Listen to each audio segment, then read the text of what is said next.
He absolutely despised Jerry Seinfeld. At last, the reason is clear. Legendary Tonight Show host Johnny Carson, who reigned over late-night TV for 30 years, was admired for his sharp wit, charisma, and genuine support of great comics.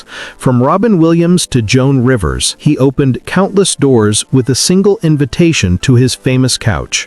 Yet there was one comedian Carson never welcomed, even at the height of his stardom, Jerry Seinfeld. Back then, Carson's approval was the ultimate stamp of legitimacy. A nod from Johnny could catapult an unknown comic into instant fame. But behind the curtain of late-night power, Carson carried a quiet but strong dislike for the man who would later become television's richest comedian. Even though millions tuned in every Thursday to watch Seinfeld, the architect of late night couldn't tolerate him. Today we reveal the hidden tension between the king of late night and the comic who built a hit show about nothing. What made Carson turn against one of comedy's brightest names? Was it rivalry, private values, or something more troubling? The answer uncovers truths about both men and how Hollywood really operates when the spotlight fades. By the end of this story, you'll grasp why the man who launched so many careers withheld approval from Seinfeld, and why that silence carried weight. Keep watching, because the reality of this feud is stranger than anything you've heard. Jerry Seinfeld's personal life soon gave Carson more reasons to disapprove. In 1993, while enjoying the height of his fame, Seinfeld began dating 17-year-old Shoshana Lowenstein. Thursday nights belonged to Seinfeld. Critics called him a genius, and at 38, he had more Hollywood influence than most actors could dream of. That's when a chance meeting in Central Park introduced him to Lowenstein, a high school student from the elite Dalton School. What started casually soon became a relationship that shocked the public. Though Seinfeld claimed they stayed platonic until she turned 18, photos often showed them together romantically. With a 21-year age difference, her barely out of high school, him near 40, the pairing unsettled many. Seinfeld appeared blind to the backlash, but Carson saw it as unacceptable. One Tonight Show insider later revealed that Carson, with his old-fashioned sense of decency, thought this crossed a line. His career was built on trust and dignity, an image parents could respect. For him, a grown man courting a teenager wasn't just questionable, it was disgraceful. Near the end of his Tonight Show run, Carson refused to acknowledge the relationship publicly. When one monologue joke about Seinfeld flopped, he told his writers to cut all future references to Jerry's personal life. A former NBC executive recalled, "Johnny could overlook a lot, but not a 38-year-old with a teenager." Carson belonged to an era with unspoken rules for celebrities. Pursuing someone still in high school, young enough to be your daughter, broke them completely. Even mainstream outlets criticized the affair. People magazine published a cover titled "The Graduate," mocking the May-December romance with a cultural reference to the 1967 film. Newsweek openly questioned why a man of Seinfeld's stature would chase someone so young. Though Seinfeld and Lowenstein eventually ended things after 4 years, his image among insiders never fully recovered. In Carson's universe, one that prized restraint, dignity, and old-fashioned values, Seinfeld came across as less than a gentleman. Decades later, during a rare conversation after retirement, Carson remarked, "Some comics know that success demands responsibility, others just know success." The message needed no translation. Watching him on television, or whatever role he played, you'd assume he's a cab driver, surely he knows his job. You wouldn't imagine that Seinfeld's smugness and aloof behavior off stage hid beneath the grin and catchphrases that made him beloved. The Jerry Seinfeld off-camera was said to be nothing like the character Americans welcomed weekly into their homes. His sharp observations resonated with millions, but coworkers described someone cold, analytical, and dismissive. Carson, on the flip side, was celebrated for valuing the people who helped his show thrive. Even with immense stardom, Johnny made time to learn crew members' names, inquire about their families, and show real kindness. At the very top of television, he kept a grounded outlook. Johnny always remembered that TV was teamwork, said a Tonight Show producer who later joined Seinfeld's staff. He knew his success was built on countless people performing performing well. Seinfeld, however, projected the sense that just showing up was gift enough. During Seinfeld's Tonight Show visits, the difference in style was clear to those behind the curtain.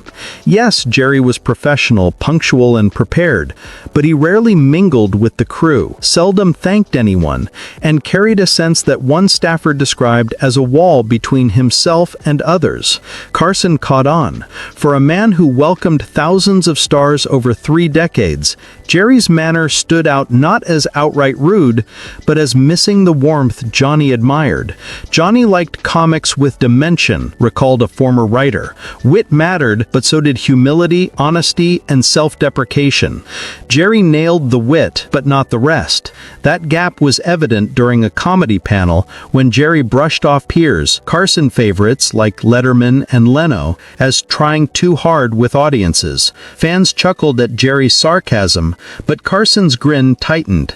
As one observer said, "Sure, the crowd laughed, but backstage went quiet." Everyone knew Johnny despised that attitude.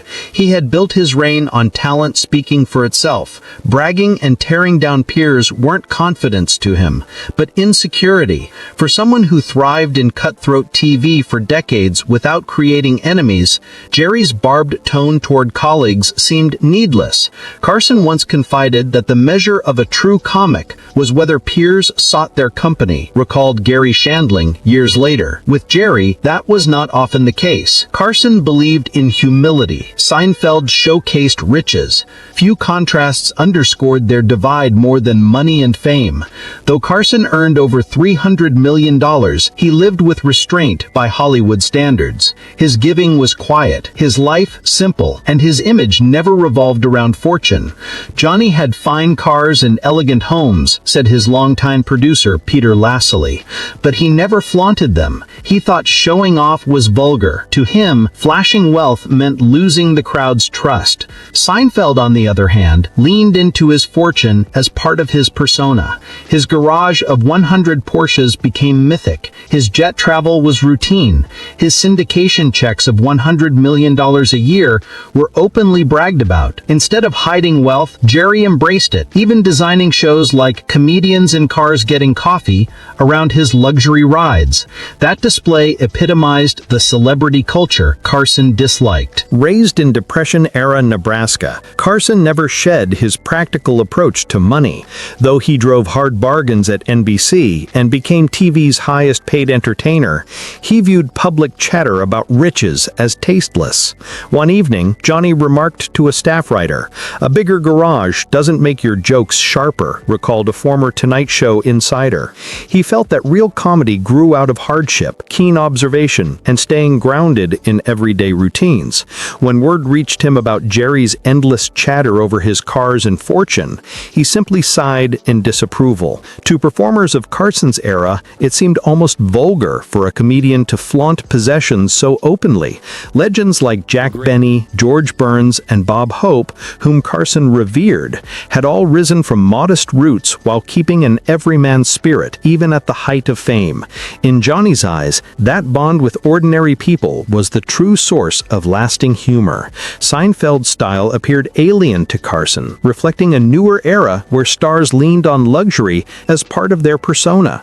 Younger crowds might have admired Jerry's glamorous image, but for Johnny, it only showed how far removed he was from those who had lifted him up in the first place, and the public can sense that separation immediately. Carson once confided to Ed McMahon, "And when it comes to that, the laughs stop. You're just wealthy." For someone who prized comedy above status, that amounted to the harshest judgment imaginable. And to make matters worse, Seinfeld openly poked fun at Carson's entire talk show structure.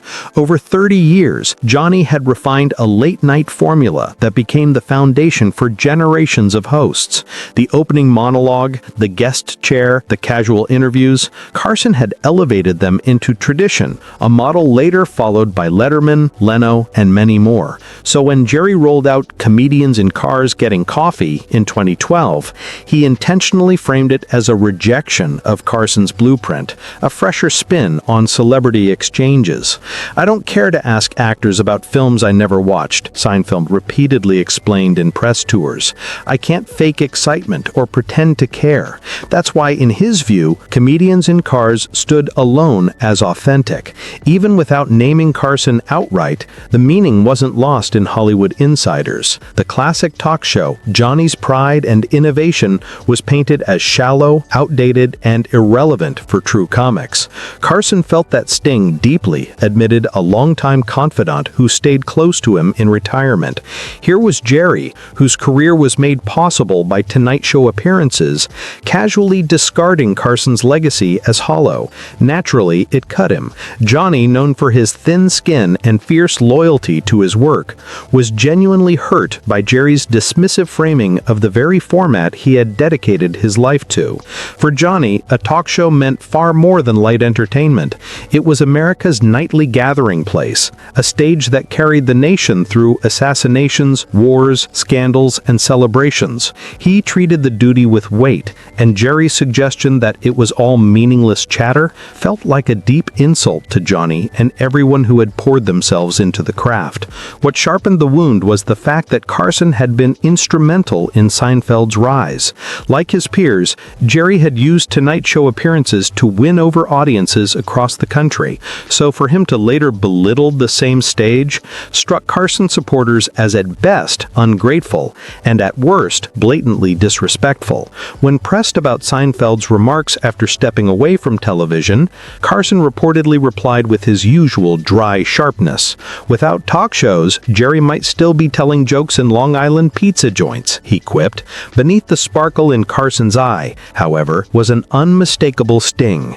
You could take the plug, stick it in the Jap, which for some reason feels odd to even say, and the donut would no longer exist, the plug and the hole. That was Seinfeld's shallow metaphor. During his 30 years at the helm, Carson showcased comics who drew from the full range of human existence. He supported Richard Pryor, who turned raw struggles with race, drugs, and inner battles into blistering truth. He welcomed George Carlin, whose sharp social insights dared audiences to challenge the norm. He cherished Robin Williams, whose wild brilliance barely disguised the sorrow hidden beneath.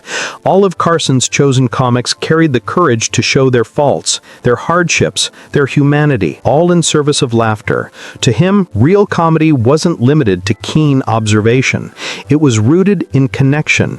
By contrast, Seinfeld stood at the farthest edge of that spectrum. His material, by his own admission, shunned politics, tane, feelings, and confession. "I'm not drawn to emotions," he once told an interviewer. "I'm drawn to funny." That intentional surface-level style clashed with everything Carson prized in stand-up. Though he admired Jerry's flawless craft and sharp timing, Carson thought his humor lacked the weight that separates true artists from entertainers. Carson often said that jokes should spark laughter, but great ones should also leave behind recognition, tension, or relief, recalled a longtime colleague. He valued Jerry's technique, but felt it hovered above life instead of plunging into the depths where real meaning hides. Having endured bitter divorces, the devastating loss of his son, and years of battling alcohol, Carson knew comedy couldn't just dodge pain. It had to reshape it into something that made others feel less alone. Seinfeld's refusal to wade into emotional territory, to Carson, looked like a wasted chance. "I'm not here to educate or unpack society. That's not what I do," Seinfeld once insisted. For Carson, who believed the best comics did exactly that, those words exposed how little Jerry grasped about comedy's deeper reach. When George Carlin passed in 2008, Carson, nearing the end of his own life, confided to a friend, "George always chose the harder road. He forced you to think while he made you laugh." That's the line between success and true significance. The remark wasn't aimed directly at Seinfeld, but Carson's inner circle knew who the contrast implied. In his eyes, some comedians elevated the human story through their stage, and then there was Jerry Seinfeld, a master technician who, who, as Carson saw it, settled for the safest road. "I would bite a bit bull because that would be the one thing of mine that mattered," Carson once joked. That strange remark, like his admiration for Norm Macdonald, showed the Carson-Macdonald bond. Long before his passing in 2005, Carson had already chosen Norm as comedy's spiritual heir. Though Carson seldom spoke about comedians after stepping away from the spotlight, he broke that silence for Norm, reportedly confiding to friends that Macdonald was the only comic who brought him to mind. It was about as high a compliment as the king of late night could give. A close confidant who stayed near Carson in his later years revealed that Carson recognized something rare in Norm. To him, Norm represented a lineage of comedy stretching back to Jack Benny and beyond, calm, sharp, and uncompromising. Each time Johnny saw Norm perform, he felt the thread of a tradition that mattered deeply. That bond between Carson and Macdonald could not have been more different from Carson's view of Seinfeld, where Jerry embodied polish and precision. Norm reflected the honesty and boldness Johnny admired most. Carson respected comics who pushed boundaries, who risked failure if it meant protecting their own voice. That description fit Norm seamlessly, but clashed with Seinfeld's calculated style. After Norm's death in September 2021, following a private 9-year fight with cancer, tributes flooded in from peers across eras, from Letterman to Conan to Sandler. Yet one voice was missing: Jerry Seinfeld. While nobody thought Jerry would fake a friendship, the total lack of acknowledgement, even a brief message, struck many as a deliberate slight against a comedian who stood for everything Seinfeld avoided. Had Johnny still been alive, that silence would have spoken volumes, said a veteran comic who performed both on Carson's couch and Seinfeld's show. It would have proved what he always believed about Jerry's character. The silence felt even heavier, given Norm's appearance on Seinfeld's Comedians in Cars Getting Coffee in 2017. In that exchange, Norm showed the same bluntness and worldview that once endeared him to Carson. But when Norm passed, Seinfeld never offered public recognition of that moment, or Norm's impact on the craft. For those devoted to Carson's standards, Jerry's omission confirmed their belief he lacked the generosity and reverence for tradition that made Carson so beloved. While younger fans may not have noticed or cared about Seinfeld's silence, for comedy's old guard, it cemented a long brewing narrative. Johnny always said you could read a comedian's character in the way they spoke about others, recalled Carson's longtime producer. By that measure, Jerry's absence said it all. The distance between Carson and Seinfeld goes far beyond clashing personalities. It reflects a larger shift in American entertainment. Carson's broadcasting era fostered a collective cultural moment, while Seinfeld thrived in an age of fragmented audiences and niche appeal. Carson came from a time where success carried duties to your craft, your audience, and those who paved your way. His dislike of Jerry's approach wasn't just about taste, it was rooted in philosophy. In Seinfeld, Carson saw a model of celebrity that was sharp but detached, triumphant yet solitary. What makes their quiet rivalry compelling is how both men still reached unmatched heights. Carson reigned over late night for 3 decades, becoming America's most trusted voice. Seinfeld built what many call the greatest sitcom ever and amassed wealth beyond Carson's era's imagination. Yet even with all of that, Jerry never earned the one approval that counted most in comedy: Johnny Carson's. While countless comics received that legendary invite to the couch, Seinfeld always remained, in Carson's eyes, outside the true tradition, impeccable in craft, but missing the deeper essence. Perhaps the last word comes from Carson himself, who once told a friend, "Some comics make you laugh until you cry. Others make you laugh until you think. The greatest do both. I'm still waiting for Jerry to make me think." As viewers, we're left to weigh which approach better endured: Carson's warm, unifying presence that brought America together, or Seinfeld's detached commentary on life's quirks. In today's divided and isolating culture, Carson's idea of comedy as a shared bond feels like a relic of a fading America, one we grow to miss more with each passing year. If you enjoyed this look at one of Hollywood's quietest rivalries, tap the like button and subscribe for more explorations of entertainment's golden era. Leave a comment telling us whether you side with Carson or Seinfeld, and which comedic style speaks to you most, and share which showbiz rivalries you'd like covered next. Thanks for joining us, and come back soon for more tales from when television was still a common experience for the whole nation.